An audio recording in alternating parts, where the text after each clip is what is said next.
de voir le monde qu'il y a. Je suis heureuse pour vous, le méritez tellement. Et merci à tous d'être là. À l'Université Paul Valéry, je suis très fière et vraiment nous sommes très, très honorés de votre présence. Mais je voulais absolument venir vous remercier personnellement, vous dire notre admiration pour votre courage et l'importance fondamentale, mondiale de ce que vous faites. Vous jouez un rôle politique fantastique. Vous êtes au tout premier plan dans notre vision du monde actuel. Et vraiment, de venir ici, je ne peux pas dire combien je suis reconnaissante. Oui, je voudrais vous dire ce que l'Université Paul Valéry, dans ses faibles moyens, va essayer de faire pour participer. Donc à vous, Leïla, et à tous, je l'annonce. On a reçu il y a quelques semaines une délégation palestinienne de Birzeit avec qui on a une convention. Et on a décidé, et on va le faire, on va aller en délégation à l'université de Birzeit. Très bien.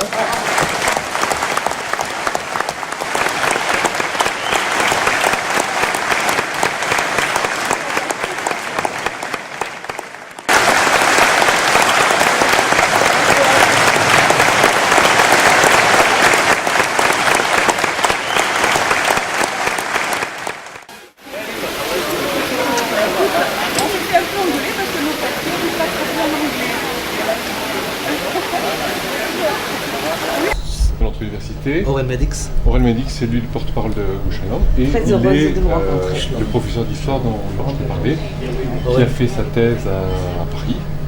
Oui. Voilà, donc il parle très bien français, donc on a la chance Et un d'avoir... étudiant d'histoire. Voilà, Florent Pagès, qui est étudiant d'histoire. Oui, je voulais justement à propos de l'Impape, Voilà. que vous avez pensé que l'université israélienne démocratique et l'Impape a essayé de nuancer un peu. Donc je voulais dire que moi j'utilise un peu le mot démocratique différemment, c'est-à-dire je distingue justement peut-être à la suite du monde anglo-saxon entre libéral et démocratique. Et l'État d'Israël, sur les bases, n'est pas vraiment démocratique dans le sens que ce n'est pas l'État de ses citoyens. Cet État appartient à l'ethnie et pas au corpus de citoyenneté. C'est-à-dire, Israël n'est pas une république. Il n'a pas le principe républicain dans ce pays. C'est exclusionnaire, n'est-ce pas? Parce que si l'État appartient, c'est-à-dire après les lois, aux Juifs, il faut comprendre, il y a une carte de cette population qui n'est pas considérée comme juif. Donc, après certaines lois, cet État ne l'appartient pas vraiment. C'est-à-dire, les États-Unis appartiennent aux Américains, n'appartient pas officiellement aux protestants, protestants blancs et anglo-saxons. Mais l'État d'Israël, il y a une sous-loi qui dit que l'État est État juif, pas israélien. Oui. C'est-à-dire, ici, on n'accepte pas une hégémonie. On veut une domination et exclusion. Et c'est une grande différence des États-Unis. La question est, est-ce que l'université en Israël sont les juifs ou israéliens?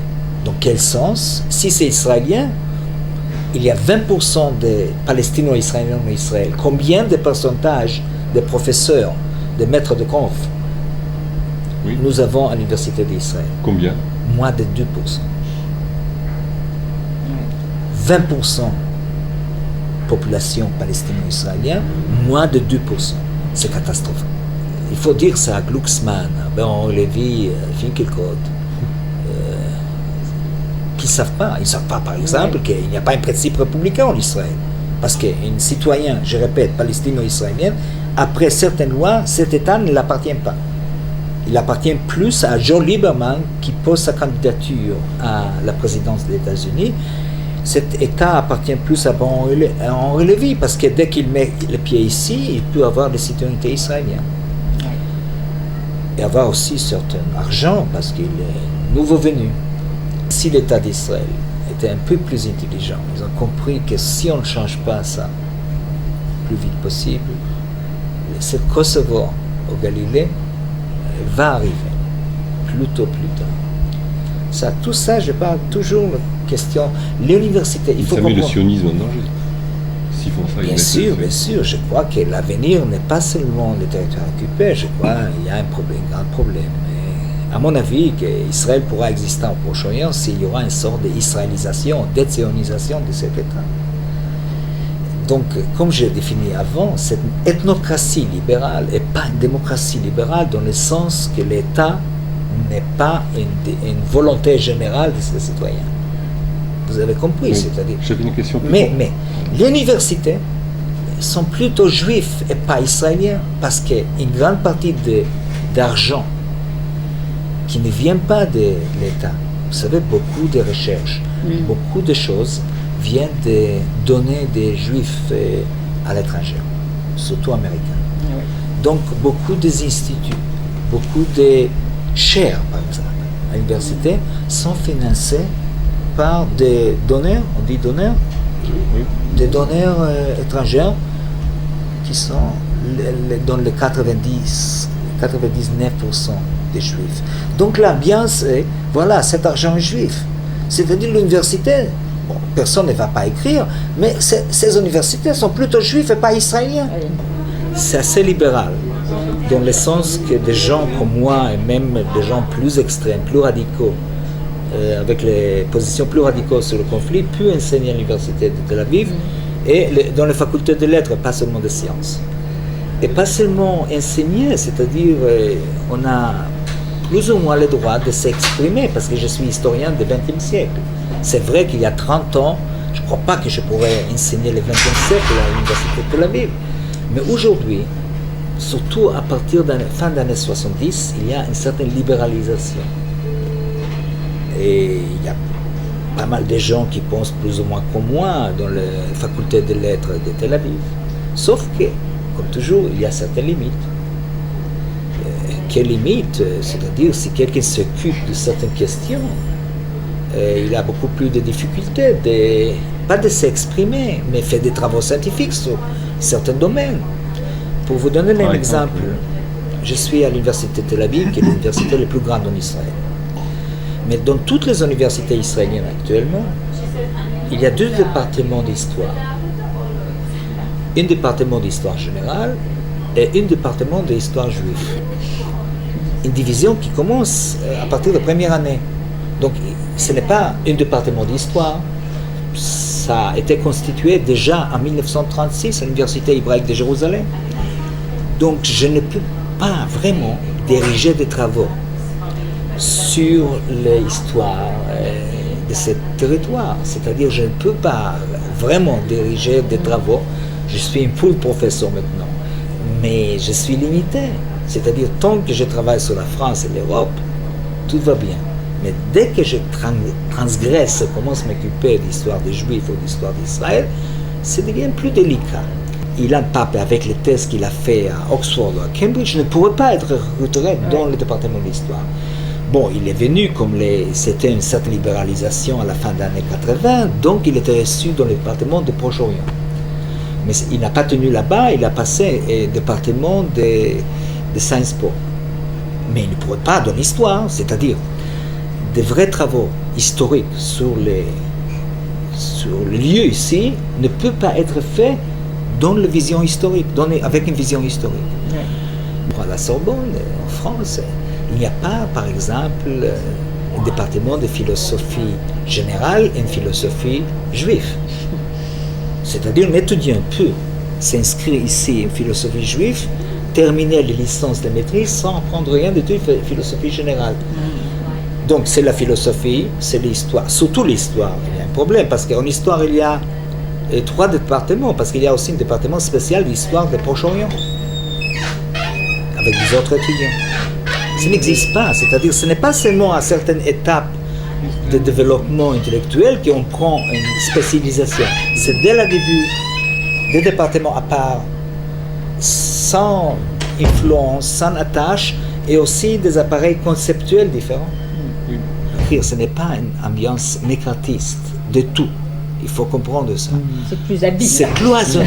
C'est cloisonné. C'est une sorte de cloisonnement qui fait fonctionner les choses sans trop de bruit.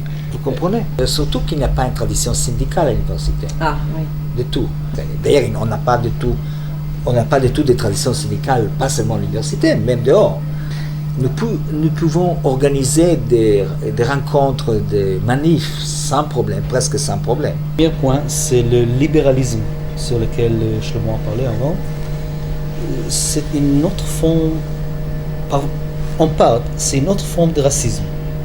Ça veut dire que nous sommes une part de la classe privilège. Shlomo et moi, tous les juifs ici. Et c'est la raison de la liberté que nous avons ici. C'est pas vraiment le libéralisme, c'est seulement une autre forme de, pas en forme, mais un aspect de racisme.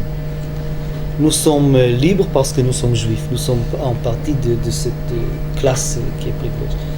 Quand je dis qu'il n'y a pas une tradition syndicale, parce qu'il n'y a pas une tradition vraiment de gauche. Vous comprenez? Toutes les choses qu'on appelle gauche en Israël ne viennent pas de conflits entre capital et travail, ça devient une autre source de colonisation sioniste. Donc il y a beaucoup de transformations en Israël, mais il n'y a pas cette tradition de base qu'on peut trouver en Grande-Bretagne ou même aux États-Unis ici et là. Nous n'avons pas ça. On a une coordination à l'université, on a une présence à l'université, mais on est très très loin d'arriver à dominer l'université de Tel Aviv. Comment nous, universitaires en France ou européens, on peut mener des actions qui, bien sûr, prendront pour base le soutien aux universités palestiniennes, mais qui seraient aussi tout à fait en harmonie avec vos propres luttes. Premièrement, soutenir sans cesse l'université palestinienne. Inviter l'université palestinienne, soutenir avec l'argent des bourses, etc., aux étudiants palestiniens. Faites tout l'effort de votre part pour soutenir les universités sous occupation. Par rapport à l'université israélienne, comme je dis, d'un point de vue stratégique, c'est plus délicat, parce que c'est toujours utilisé contre nous et contre vous, parce que vous savez, derrière nous, comme ça, il y a les mots antisémitisme, vous comprenez, qui est autorisé à travers n'importe quoi. Donc, il faut être sage, pas seulement... parce qu'on autorise ça en France, on autorise ça ici, donc c'est la raison que je suis un peu nuancé avec ça. Parce que je sais, de toute façon, on va m'accuser, moi, vous, comme antisémite, je sais. Donc, il ne faut pas renoncer, il faut s'opposer à la politique israélienne, mais il faut faire l'effort de séparer une politique menée par un pouvoir et une société donnée.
This is a good friend.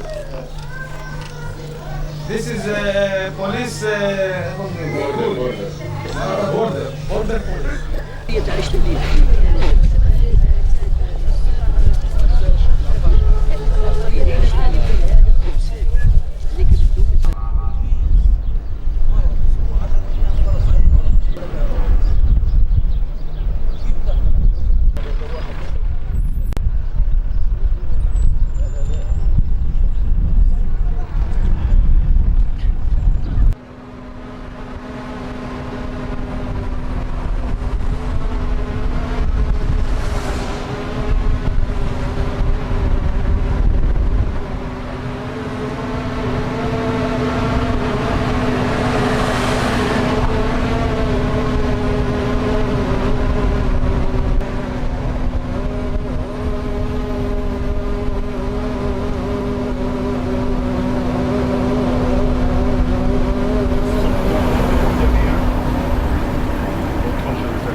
des relations avec l'université palestinienne? Oui. J'ai cru avoir compris que vous aviez déjà eu des contacts notamment avec Birzeit, une société palestinienne, qui correspond à une volonté de maintenir des contacts. Oui. Et justement de sortir un peu finalement de l'isolement qui est produit par les circonstances. Donc de ce point de vue-là, déjà votre venue est quelque chose d'important. Bien, quand on est de loin, on a l'impression que le terrorisme dont tout le monde parle est un frein aux échanges et que, bon, voilà. Alors il y en a que ça freine, d'autres que ça ne freine pas, au contraire. Je voudrais ajouter aussi que l'idée de la délégation a été conçue on avait fait une grande réunion interuniversitaire à Montpellier, par des personnes de toutes les universités. Revenir simplement un instant sur ce que vous avez dit concernant la situation sur le terrain. Oui. Vous allez le constater par vous-même. Dans les territoires palestiniens, le problème c'est celui de la réoccupation. Ouais. Et c'est le problème de la guerre. C'est pas le problème du terrorisme qui se pose. C'est clairement une situation de réoccupation. Depuis donc, la deuxième intifada, vous verrez les difficultés de circulation que vous allez rencontrer. C'est le problème de la fermeture périodique des universités. Vous avez par exemple le cas de l'université de Hébron qui a été fermée depuis le mois de janvier jusqu'à la fin du mois de juin, puisque c'est une décision de fermeture sur 6 mois. C'est ça, la réalité de la situation sur le terrain, c'est ça. Le terrorisme, alors qu'est-ce qui est cause et qu'est-ce qui est conséquence? Je n'entrerai pas dans ce débat, vous vous en doutez, mais le terrorisme, d'abord il faut constater pour s'en réjouir que depuis un certain nombre de semaines, il n'y a pas eu d'actes de terrorisme très lourds, très graves. Et le terrorisme, c'est à l'ouest qu'il se produit. Oui. Mais la situation sur le terrain, c'est une situation de réoccupation militaire, c'est une situation de fermeture d'université, c'est une situation de destruction de maisons, de personnes qui sont susceptibles, qui sont soupçonnées d'appartenir de près ou de loin, n'est-ce pas, à des réseaux, etc. Donc, c'est ça la réalité que vous allez rencontrer auprès de vos partenaires universitaires palestiniens. Encore que, et nous nous en réjouissons, l'université de Birzeit a eu cette année une année universitaire plutôt meilleure que l'année dernière. Plutôt meilleure que l'année dernière, puisqu'il y a eu moins de couvre-feu, moins de fermeture d'université cette année que l'année dernière. Donc une année universitaire qui s'est déroulée à peu près normalement, même si on l'a prolongée un petit peu, pour pouvoir compenser quand même quelques fermetures qui ont pu avoir lieu. Et alors pourquoi Hébron, au contraire, ça s'est dégradé si radicalement, cette fermeture? Parce que les Israéliens disent qu'à Hébron, il y a des facultés de charia, donc il y a lieu foisonnant pour former des terroristes. Donc, ce qui est dit officiellement sur le site web de l'armée israélienne. Donc ils ont pris ce contexte-là, bien qu'en fait il n'y ait pas de faculté de charia. Vous savez, il ne faut pas toujours chercher la logique, parce qu'on est dans une situation d'occupation. En fait, l'autorité militaire justifie les décisions qu'elle souhaite prendre d'une manière qui n'est pas nécessairement convaincante. Parce que pourquoi fermer Hébron plus que par exemple, qui a une faculté de charia? Oui, nous avons. Et elle est fermée au sens que... Elle est fermée, mais fermée, on a soudé le portail. Voilà. Oui, c'est fermé. C'est pas une fermeture administrative, comme on peut faire parfois. C'est une... Si vous voulez, les professeurs et les étudiants ne peuvent pas occuper les locaux de l'université. Ils ont été obligés de se démolir et de trouver d'autres locaux. Donc les étudiants ont cours l'après-midi dans les lycées et collèges, lorsque les lycéens quittent à 2h, mais arrivent les étudiants en classe dans diverses écoles et lycées. Et là, donc, on les cours dans des cours théoriques. Mais les étudiants n'ont pas accès au laboratoire. Par exemple, à Hébron, il y a aussi l'université polytechnique, qui est différente de l'université de Hébron. Donc, c'est aussi une université qui donc font des techniciens et des ingénieurs et qui ne peuvent pas, qui n'ont plus accès à cet enseignement pratique. Et la question, c'est, Mais là, c'est une décision qui a été prise pour 6 mois. C'est quelque chose effectivement qui est original. C'est ça. Ce qui est paradoxal, c'est que donc l'université des Bron est fermée en 6 mois, alors que l'université polytechnique des Bron, elle, a un ordre de fermeture qui est renouvelé tous les 15 jours. Oui, c'est ça.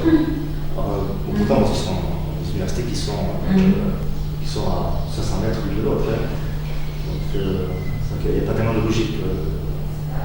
Non, parce qu'on est dans une situation, sur les fois, une situation militaire. C'est l'autorité militaire qui décide. Vous voyez, par exemple, en ce moment, nous sommes très inquiets par une décision militaire qui a pour résultat que l'entrée à Gaza, puisqu'on traverse Israël et on passe le point de Erez, est soumise à un contrôle donc, approfondi, qui fait qu'aujourd'hui, les gens attendent en moyenne 4 heures pour aller à Gaza, pour rentrer à Gaza.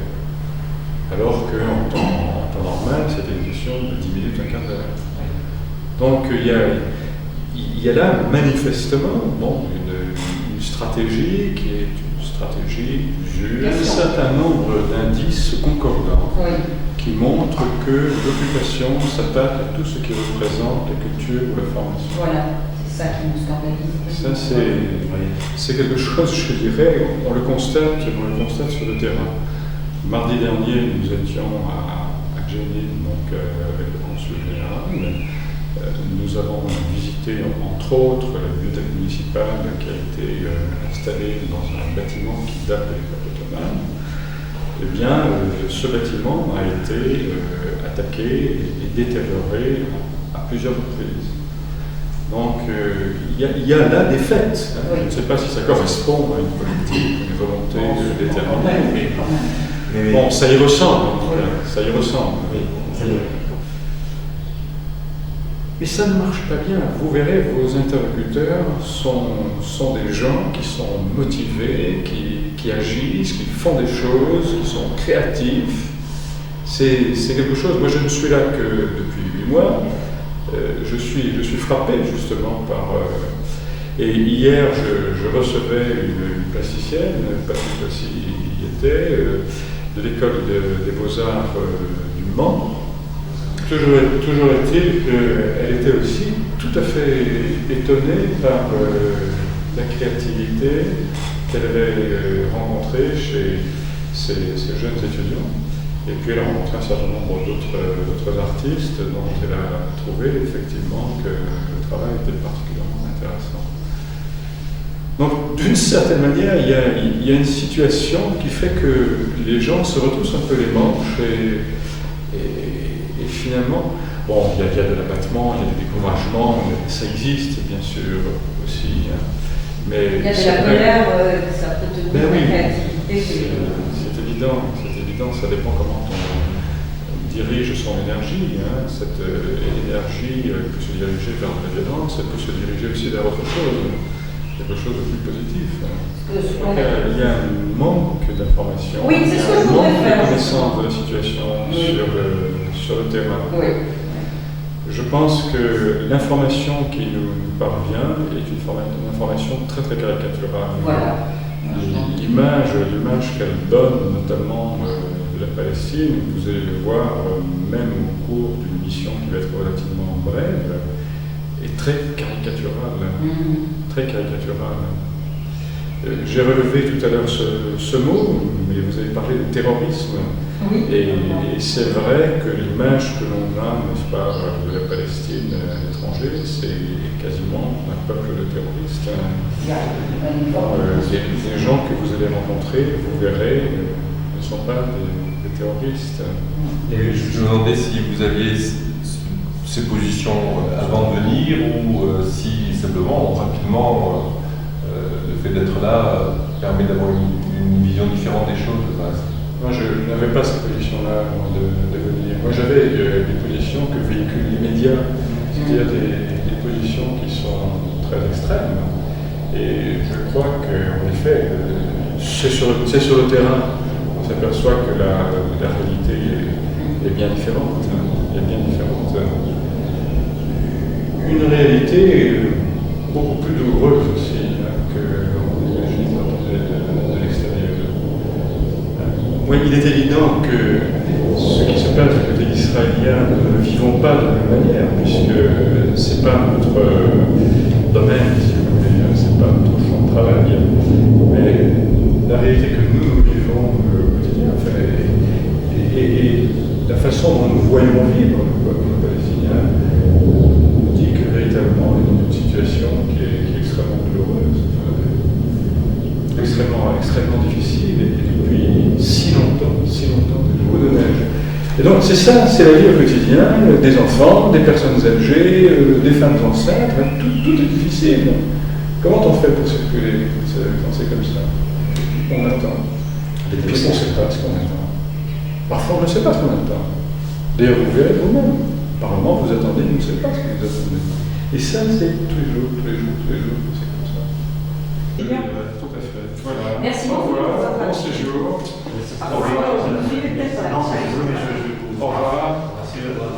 Au revoir, à bientôt, bon séjour. Je vais donner mon numéro.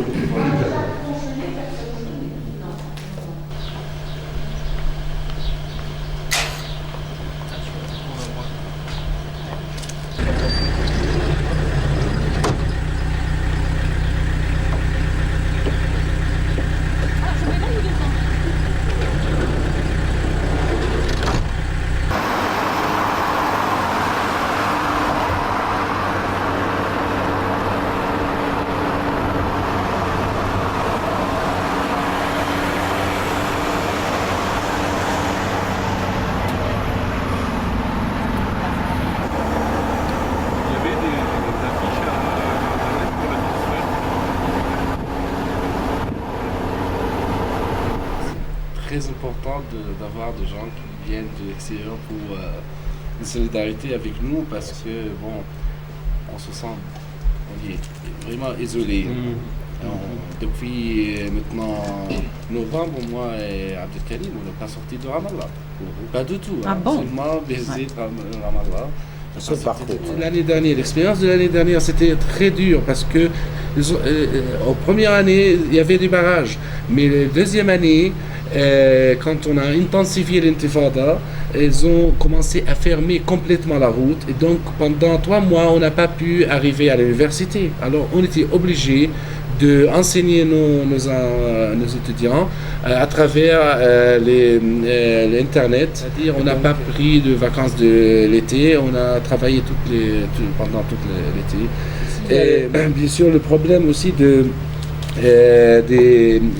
étudiants qui viennent hors de Ramallah, c'est-à-dire des villages autour des Bézid, qui viennent souvent à pied, sont fatigués, ils sont obligés de quitter l'université assez tôt pour retourner parce qu'en hiver, à 4h, 4h30, c'est la nuit et c'est très dangereux de passer devant les soldats énervés. Il faut dire que les élèves reviennent de chez eux, voilà. Ils ont aussi 3-4 barrages à faire.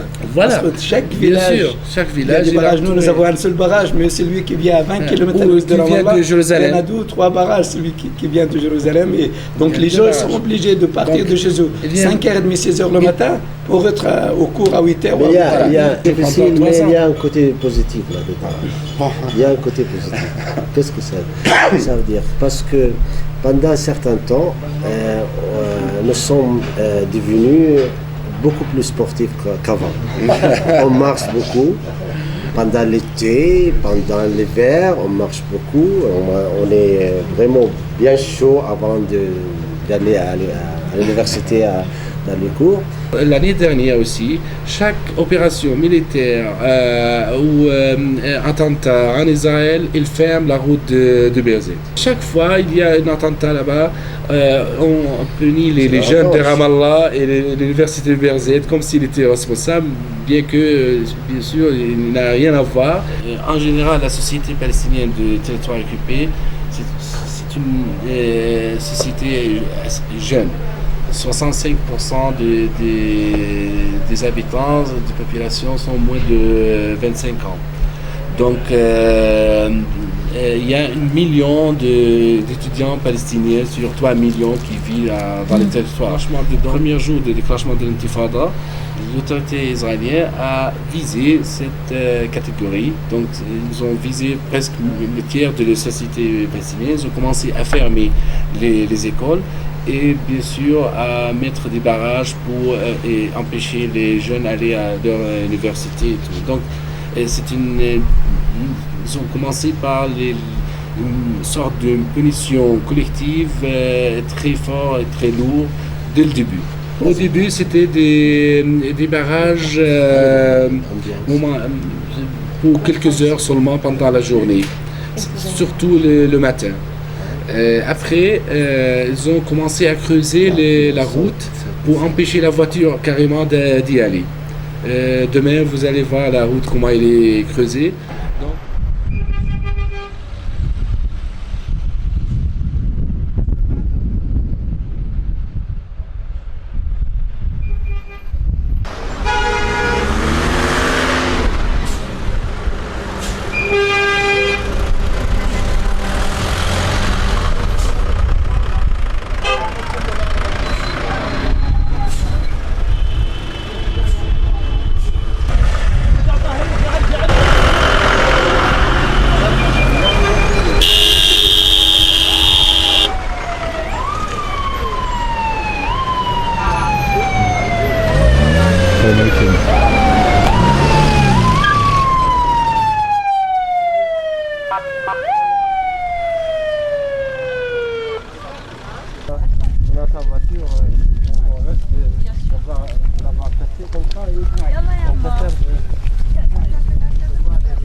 là-bas où je redemande les papiers.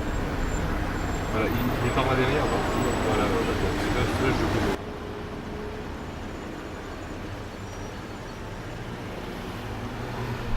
C'est le chef le président de l'université.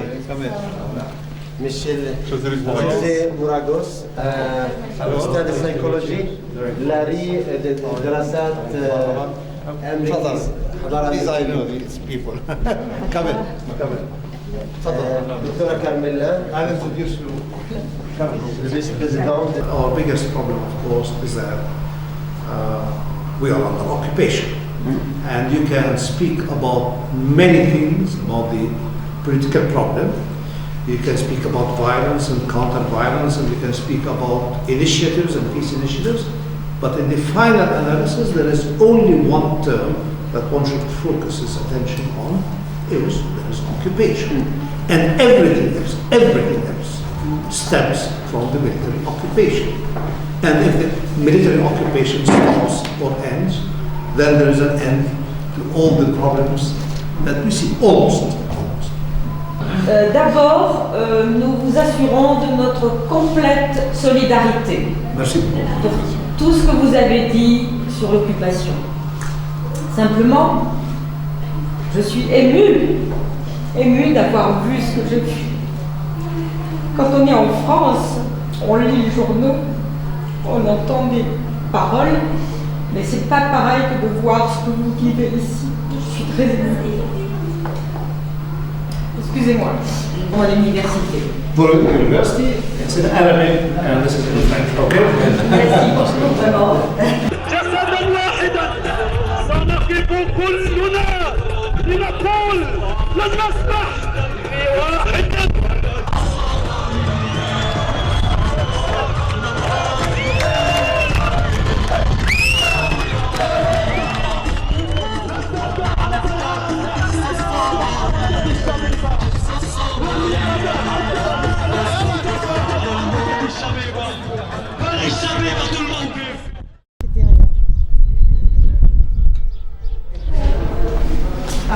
Okay.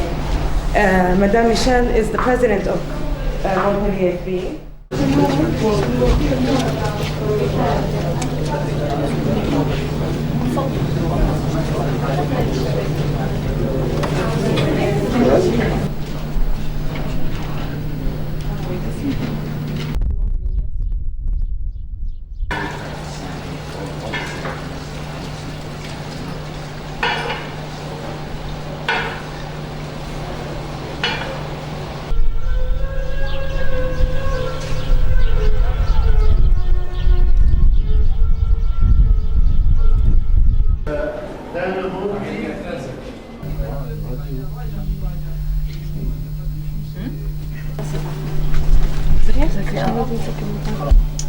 Bonjour madame. Bonjour. Alors bienvenue en Palestine. Est-ce que vous pouvez me dire d'où est-ce que vous venez et pourquoi vous êtes ici? Oui, je viens de l'université de Montpellier. It's a change of views سواء من جانب الرفض الطيب أو من جانب الناس الموجودين. Bon, vous êtes les bienvenus. Oui, avec vous.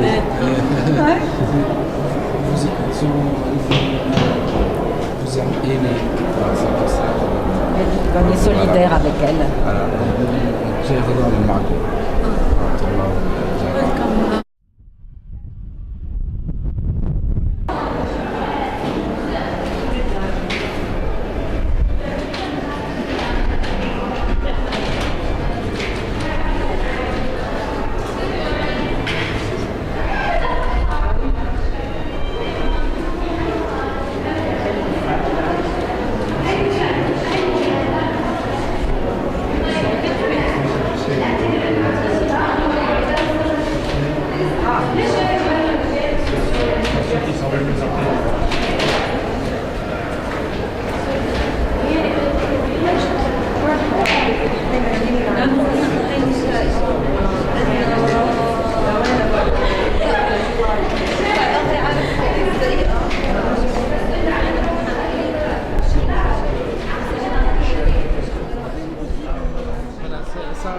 Ça, c'est des portraits des différents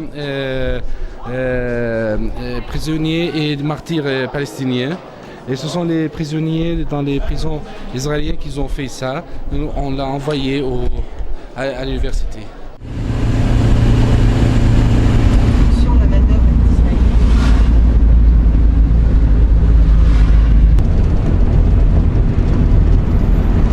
The reason for closing Hebron University.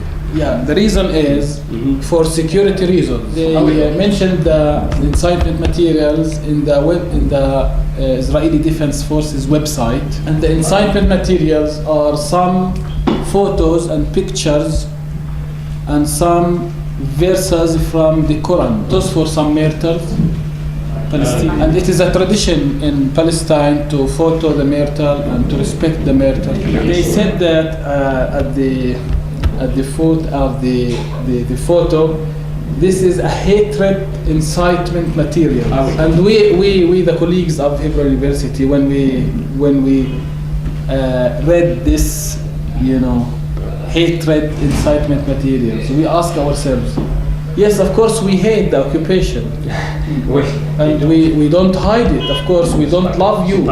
Is closing Hebron University is a way of undermining the educational process in Hebron. Hebron has a special case, and we will see when we tour the old city and the Hebron areas.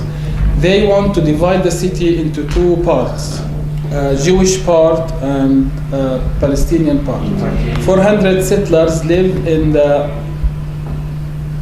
area of Hebron, which is called H2, among 160,000 Hebronites. So this is a policy of ethnic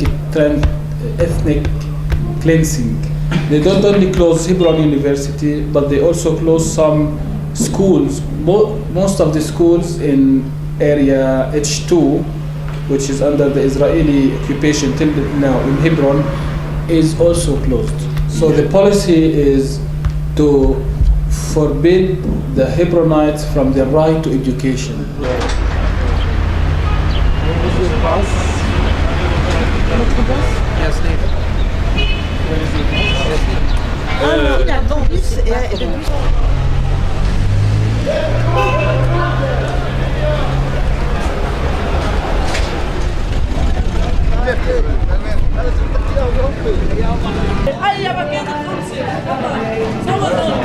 تفضل يابا، اهلا وسهلا.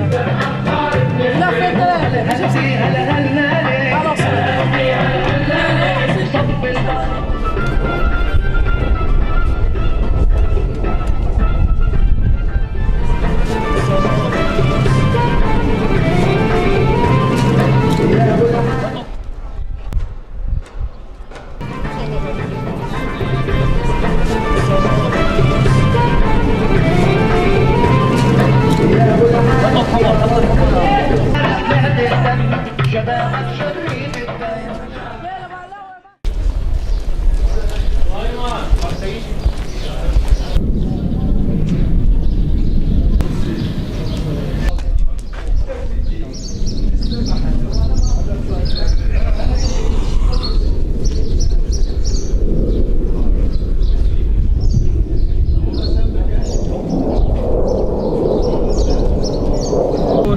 Inside the city.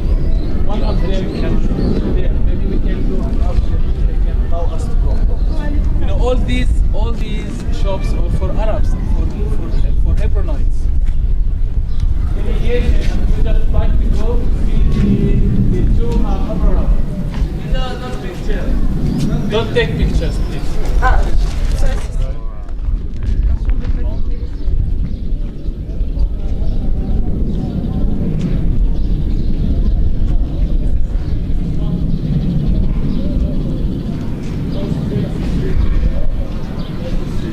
Pas ici. L'explication de la rue là. Ok, donc moi je me souviens. Donc, let me check. It's change daily. All day. Okay. It will be very quick. This is the way to the Muslims. We call it the Ibrahimi Mosque. They call it the synagogue.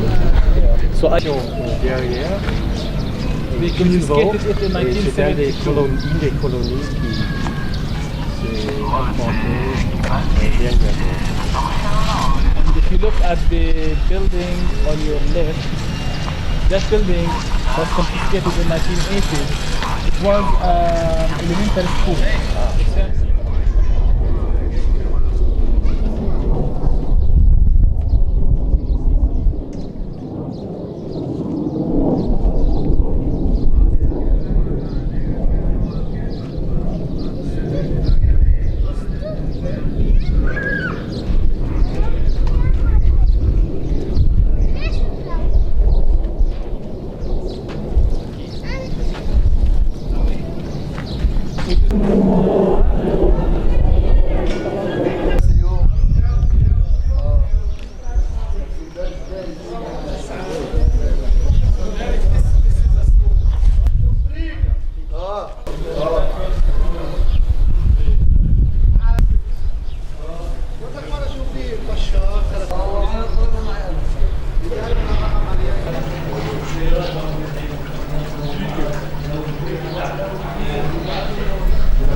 Yes, yes, I will show.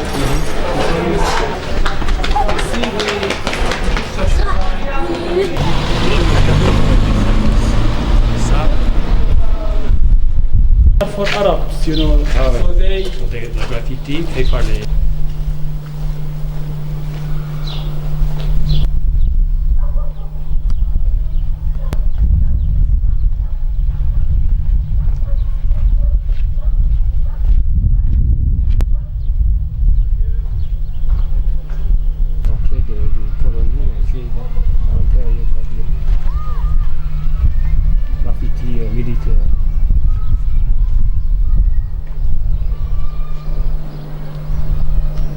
Propriété juive volée par les Arabes. Larry. Monsieur le Président, votre université est fermée maintenant depuis plusieurs mois. Pouvez-vous en quelques mots nous dire les raisons de cette fermeture? والله هناك حقيقة فيما يتعلق بالنسبة للجامعة احنا استلمنا قرار من الإدارة المدنية الإسرائيلية بإغلاق الجامعة. القرار كان لمدة أسبوعين قابل للتجديد لمدة 6 أشهر. Quelles sont les conséquences concrètes pour les étudiants et les enseignants? معاناة كبيرة جدا فيما يتعلق بالنسبة للمدرسين والموظفين والطلبة أيضا. أساس بأن هناك حواجز عسكرية إسرائيلية كثيرة بين القرى والمدن وكثير من الطلبة والموظفين أيضا يسكنون في القرى. Comment vous avez organisé malgré ça l'enseignement? إحنا حقيقة بالنسبة للمعاناة كانت كبيرة جدا على أساس بأن يعني لا نترك أبنائنا أيضا في الشوارع وعلى أساس أن نحرص على المسيرة الأكاديمية.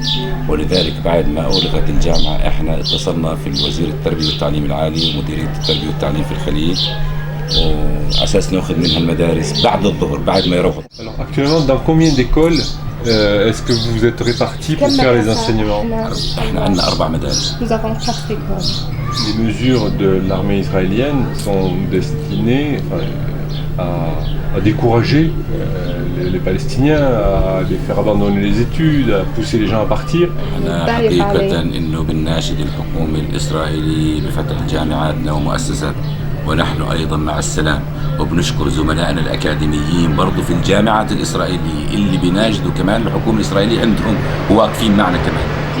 On va terminer, je veux juste dire que nous sommes surpris et admiratifs parce que à chaque fois qu'il y a une mesure israélienne qui vise à désorganiser la société palestinienne, on a l'impression que chaque fois vous inventez une solution qui vous rend encore plus fort dans la volonté de rester dans ce pays. احنا حقيقة يعني قد نكون يمكن أصبح لنا خبرة كبيرة جدا في العالم. الناس اللي بيلقوا معاناة يمكن احنا ايش نعطيهم حلول لمشاكل معاناتهم. On est des experts maintenant dans le monde. Si les gens ils ont des conflits, vous n'arrivez pas à trouver une solution, nous on arrive. Alors.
bring it.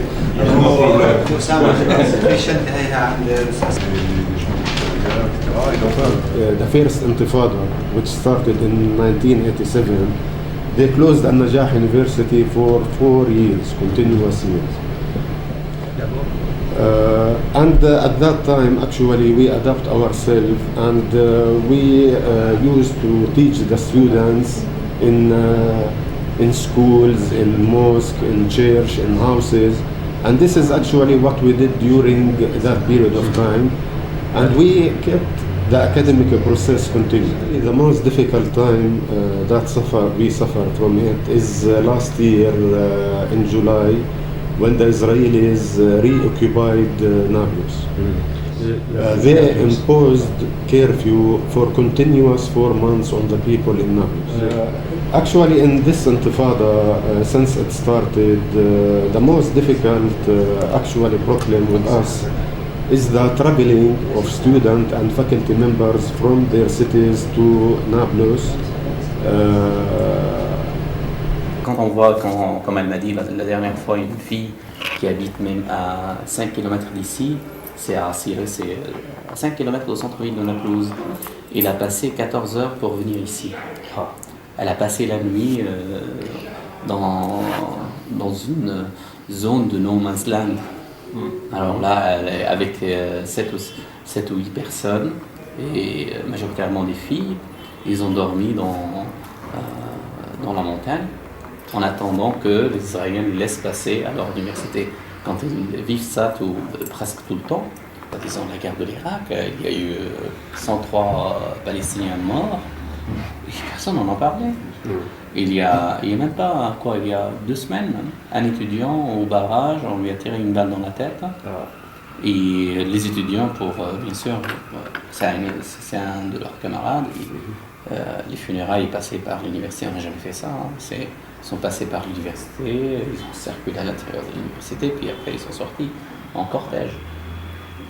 De voir des morts à l'intérieur de l'université, et puis ce genre de choses, c'est pas habituel.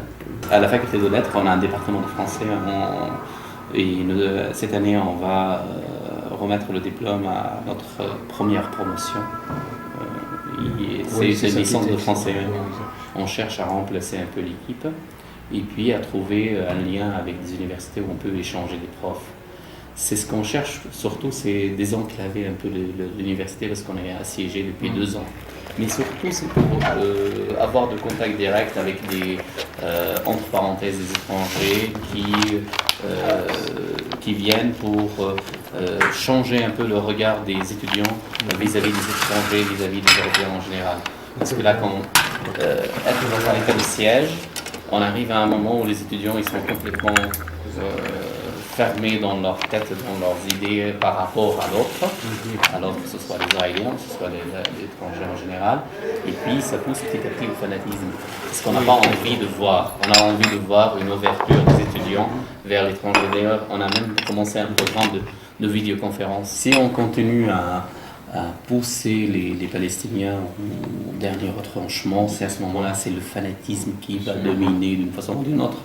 Et c'est ce qu'on n'a pas envie de voir, spécialement pour l'instant, l'université Al-Najah, peut-être ils vous ont expliqué, à l'origine c'est une université laïque, et ça continue à l'être. C'est une université mixte, ça continue à l'être, mais si ça continue, c'est parce que ce qui peut arriver. Voilà, donc c'est pour ça, peut-être c'est l'objectif premier, c'est de dire aux étudiants que le monde est plus grand que ce qu'on voit, et puis les gens ils sont pas aussi méchants qu'on les voit. Il faut aller. Et ça c'est ce qu'on essaye de faire. Do we need status because of the situation? Yes, of course. This bad condition. Bonjour, je m'appelle Asma Al-Ahmad. Oui, je suis étudiante à l'université Al-Najah au département de français. Alors, je crois que vous habitez Jenin, et vous venez étudier presque tous les jours à l'université de Al-Najah à Naplouse. Est-ce que vous pouvez nous donner quelques exemples des difficultés que vous rencontrez pour venir étudier? En effet, je reviens à l'université Al-Najah chaque semaine. Je partais chez moi chaque semaine, presque chaque semaine. Parce que je pense que c'est très difficile de partir chaque jour. Il y a beaucoup de difficultés dans le chemin. Oui. Par exemple, quand on revient à Naples un matin, on partit chez nous presque à 6 heures au matin. 6 heures au matin. Il y a beaucoup des armées israéliennes dans le chemin, dans notre chemin. Normalement, on reste 1 heure moins le quart pour arriver à Naples, de Jenin à Naples. Mais aujourd'hui, dans le conditionnel, on passait presque 2 heures, 2 heures et demie et 3 heures pour arriver de Jenin à Naples. On marche beaucoup. Vous ne passez pas par la route normale? Non, parce que le chemin principal est fermé totalement. On est obligé de passer les montagnes sur notre point et marcher pendant environ 3,5-4 heures pour arriver de Naples à Jenin. J'étais obligée de prendre une chambre ici.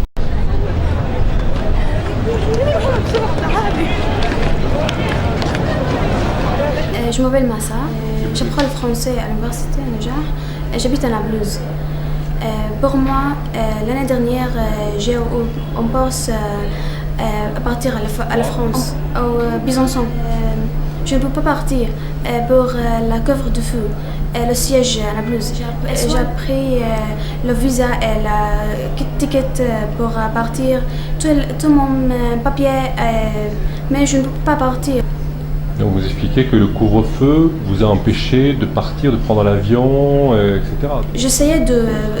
J'essayais des fois de partir pour aller en Jordanie, pour visiter, aller au Montpellier, mais je ne peux pas. Est-ce que vous allez pouvoir repartir? Je ne peux pas. J'ai perdu le visa parce que le visa est terminé.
Les jours vraiment durs de couvre-feu.